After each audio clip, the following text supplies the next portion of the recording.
ये नीट 2022 का क्वेश्चन है। क्वेश्चन को पढ़ते हैं, तब तक आप देखिए, आपके सामने क्वेश्चन होगा।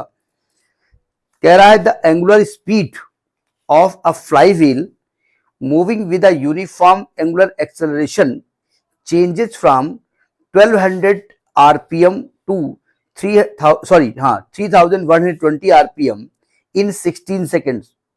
The angular acceleration in radian per second square is. जरा समझने की कोशिश करो। एक लफड़ा ये करते हैं, कहेंगे एंगुलर के बारे में बात करेंगे और ये आपको जो वैल्यू देंगे वो आरपीएम में देंगे। ठीक है, जरा समझने की कोशिश करो क्या गिवन है। ये कह रहे हैं कि एक फ्लाई व्हील है जिसकी एंगुलर एक्सेलरेशन चेंज होता है। एंगुलर एक्सेलरेशन क्या मतलब है? एंगुलर एक्सेलरेशन हमको पता है, एंगुलर एक्सेलरेशन एंगुलर वेलोसिटी है ये। ठीक है, यहां पर एंगुलर वेलोसिटी मैं लिख रहा हूं, जरा देखिए, ओमेगा 1 लिख रहा हूं, लेकिन ओमेगा 1 दिया नहीं गया है, वो दिया गया 1200 राउंड पर मिनट।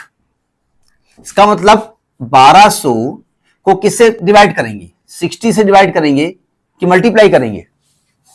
राउंड पर मिनट को राउंड पर सेकेंड में कन्वर्ट करने का तरीका क्या है? आरपीएम को अगर नहीं 60 से डिवाइड करेंगे तो राउंड पर सेकेंड हो जाएगा ना। तो ये क्या ओमेगा दिया हुआ है, राउंड पर सेकेंड ओमेगा होता है, ये एन होता है, और एन को ओमेगा में कन्वर्ट करने के लिए क्या करना पड़ता है? ओमेगा बराबर 2n पाई होता है ना। तो एक्चुअली हमको यहां पर 2 पाई से मल्टीप्लाई करना पड़ेगा। ठीक है, तो हम ऐसा करते हैं, इसको n1 लिख देते हैं या f1 लिख देते हैं। तो जब ओमेगा 1 लिखेंगे तो आएगा 2 पाई f1, मतलब 2 पाई इंटू 1200/60, तब ये रेडियन पर सेकेंड आएगा। समझ में बात आई कि नहीं आई? ये जो क्वेश्चन आपको भेजा गया उसमें एंगुलर एक्सेलरेशन लिखा है, वो एंगुलर वेलोसिटी है, वो प्रिंटिंग एरर है। ठीक है, इसके बाद जो ओमेगा 2 है वो है 2 pi into 3120 divided by 60 radian पर सेकेंड।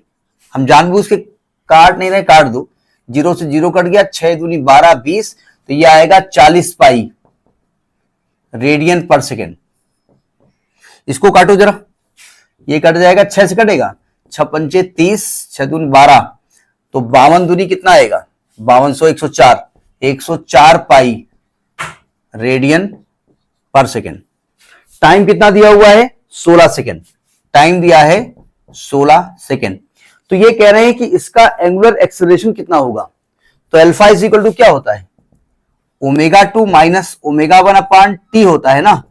तो ओमेगा 2 हो गया 104 पाई, कैलकुलेशन ठीक है ना, माइनस 40 पाई बटे 16। 104 में 40 माइनस करो, देखो वैल्यू कितनी आती है। 104 में 40 माइनस करो, 64 पाई, 64 पाई अपान 16 चौको 64, 4 पाई रेडियन पर सेकेंड स्क्वायर। 4 पाई रेडियन पर second square is your answer. अच्छा, कभी कभी हो सकता है कि पाई के टर्म में दिया ना दिया हो, तो पाई को आप 3.14 या 22/7 रख की वैल्यू निकाल लेंगे। ठीक है, अब इसको आप देखो, ऐसा है कि इसको लगा अपने हिसाब सकते हैं, वो तो हमने लगा दिया, आपका दिमाग कैसे चलेगा सुनो ध्यान से, नोट कर लिया ना भाई। हो सकता है ये फॉर्मूला आपके दिमाग में ना रहा हो। ये इनिशियल ओमेगा को ओमेगा नॉट लिखते हैं और फाइनल ओमेगा को ओमेगा लिखते हैं। तो आप जानते हैं omega is equal to omega naught plus alpha T होता है ना। तो ऐसा नहीं किसी से भी, मतलब वो प्रूफ वहीं से आया हुआ है, तो यहां से भी निकाल सकते हैं अल्फा की वैल्यू, निकलेगी वही है, omega minus omega naught upon T. ठीक, ये ध्यान रखना, यूनिट पे बहुत फर्क पड़ता है। वो कह रहे हैं एंगुलर वेलोसिटी वो है एंगुलर, वो एफ के टर्म में लिखी हुई है, उसको 2 पाई से मल्टीप्लाई करके तब रेडियन में कन्वर्ट करेंगे। समझ आई बात? तो ये नीट 2022 का क्वेश्चन था। टफ था? नहीं था। टफ उनके लिए था जो बायोलॉजी इसलिए लिए थे कि उनको मैथ नहीं आती थी। अब चूंकि बायो लिए है तो डॉक्टर बनना है, भले ही किडनी निकाल ले, कोई दिक्कत नहीं है, छुरा घुसेड़ते हैं उसमें, मर्ज कोई है, इंजेक्शन कहीं लगा दे, वो नहीं चढ़ा पा रहे हैं, डिप नहीं चढ़ा पा रहे हैं तो पिला दे, पी लो डिप। बहुत केसेस हुए कि वो ग्लूकोज नहीं चढ़ा पा रहे थे तो पिला दिया ग्लूकोज, इन्होंने पी लो बेटा, ठीक है। तो ये करिए।